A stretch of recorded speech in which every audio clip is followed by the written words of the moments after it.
Baik, Assalamualaikum warahmatullahi wabarakatuh. Kami dari kelompok Sultan Salahuddin akan memperkenalkan diri.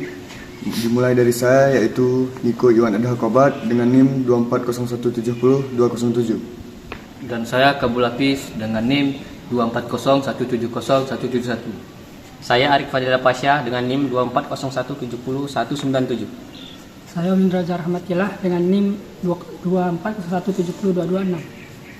Saya Julpadli dengan NIM 240170198. Dan nama saya Roy Ramadan dengan NIM 240170179. Dan kami akan memaparkan tentang materi analog digital. Baik, di sini saya akan menjelaskan pengertian sistem analog dan sistem digital. Apa sih itu sistem analog? Sistem analog adalah sistem yang mengolah sinyal atau data dalam bentuk kontinu atau berkesinambungan.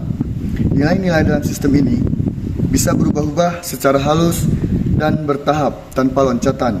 Contohnya, suara manusia, gelombang radio, jarum pada speedometer mobil. Ciri khas dari sistem analog adalah tidak terputus-putus.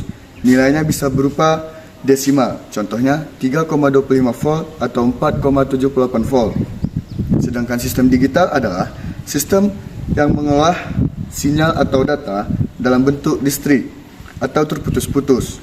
Biasanya dalam bentuk bilangan biner 0 dan 1. Contohnya komputer, kalkulator, dan jam digital. Ciri khas dari sistem digital adalah data dibagi dalam unit-unit tertentu yang biasa disebut dengan bit. Tidak berubah secara halus tapi melompat. Contohnya dari 0 langsung ke 1. Baik. Saya akan menjelaskan tentang kelebihan sistem digital dibandingkan sistem analog. Yang pertama, perancangan lebih mudah. Sistem digital hanya mengenal dua kondisi logika, yaitu 0 low dan 1 high. Ini membuat desain rangkaian seperti gerbang logika, register, dan memori menjadi lebih sederhana dan mudah diatur. Misalnya, rangkaian AND gate hanya membutuhkan 2 input logika untuk menghasilkan output, dibandingkan sistem analog yang membutuhkan penguatan sinyal dan kalibrasi lebih rumit. Yang kedua, hemat ruang penyimpanan.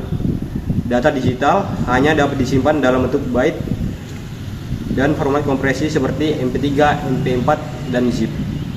Misalnya, satu lagu berdurasi 3 menit dalam format analog atau kaset memerlukan ruang fisik, sementara dalam format digital hanya membutuhkan sekitar 3 hingga 5 MB memori digital. Yang ketiga, tepat dan akurat. Karena menggunakan logika biner, sistem digital ini lebih tahan terhadap penyimpanan nilai. Sebagai contoh, sinyal analog yang terganggu bisa menghasilkan suara berisik atau noise. Tetapi dalam sistem digital, selama sinyal masih dalam rentang tegangan logika atau misalnya 0 hingga 0,8 volt untuk 0 dan 2 volt hingga 5 volt untuk 1, maka data tetap terbaca benar.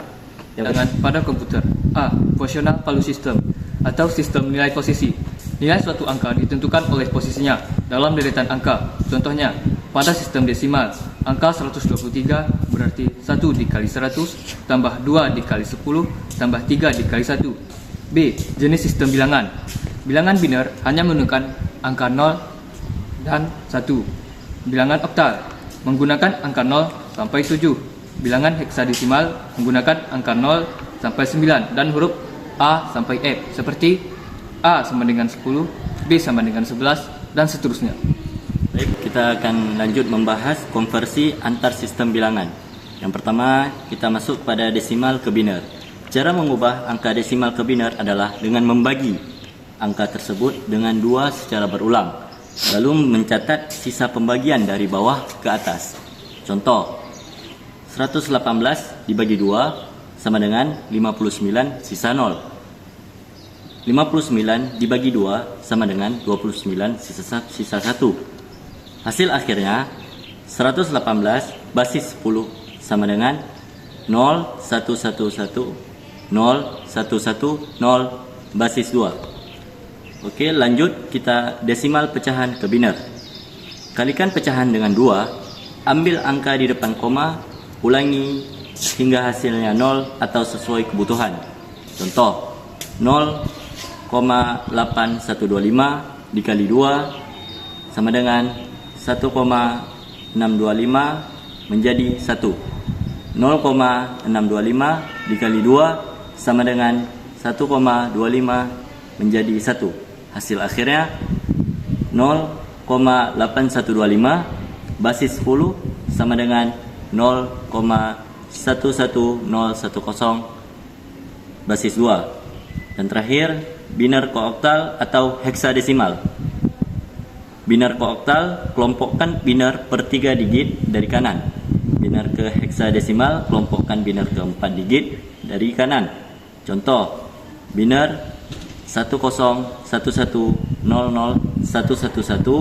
menjadi 2CF basis 16. Baik. Oke, baik. Saya akan melanjutkan 5. Konsep komplemen dalam bilangan. Komplemen R dan R1. Komplemen R digunakan untuk operasi pengurangan dalam sistem bilangan didapat dengan menambahkan 1 pada komplemen R1. Komplemen R1 didapat dengan mengurangkan setiap dengan bilangan dan basisnya dikurang 1. Yang B, pengurangan dengan komplemen. Untuk mengurangi dua bilangan bisa menggunakan komplemen jika hasilnya ada kari sisa lebih. Berarti hasilnya positif. Jika tidak ada hasil negatif dan perlu dikomplemenkan lagi. Oke, sekarang kita lanjut ke materi selanjutnya, yaitu penyajian data. Penyajian data adalah proses menyusun data agar mudah dibaca, dipahami, dan dianalisis. Penyajian yang baik membantu dalam pengambilan keputusan dan menyampaikan informasi secara efektif. Bentuk-bentuk penyajian data itu ada 1. Ada tabel, menyusun data dalam baris dan kolom. Cocok untuk data mentah, data frekuensi, atau data terklasifikasi. Yang kedua itu ada diagram dan grafik. Visualisasi data agar lebih menarik dan mudah dibandingkan. Yaitu ada diagram batang atau bar chart, ada diagram lingkaran atau pie chart, ada diagram garis atau line chart, ada diagram pencar atau scatter plot. Yang ketiga itu penyajian naratif. Penyampaian data dalam bentuk paragraf atau kalimat, cocok untuk laporan atau artikel. Oke. Selanjutnya kesimpulan dari presentasi kami hari ini tentang materi analog dan digital adalah materi ini membahas perbedaan dan keunggulan sistem analog dan digital, serta pentingnya sistem bilangan biner oktal heksadesimal dalam dunia komputer. Diajarkan pula cara mengonversi antar sistem bilangan dan bagaimana melakukan operasi matematika seperti pengurangan menggunakan konsep komplemen. Oke, sekian dari kami. Semoga materi ini dapat menambah wawasan dan bermanfaat bagi kita semua. Assalamualaikum warahmatullahi wabarakatuh.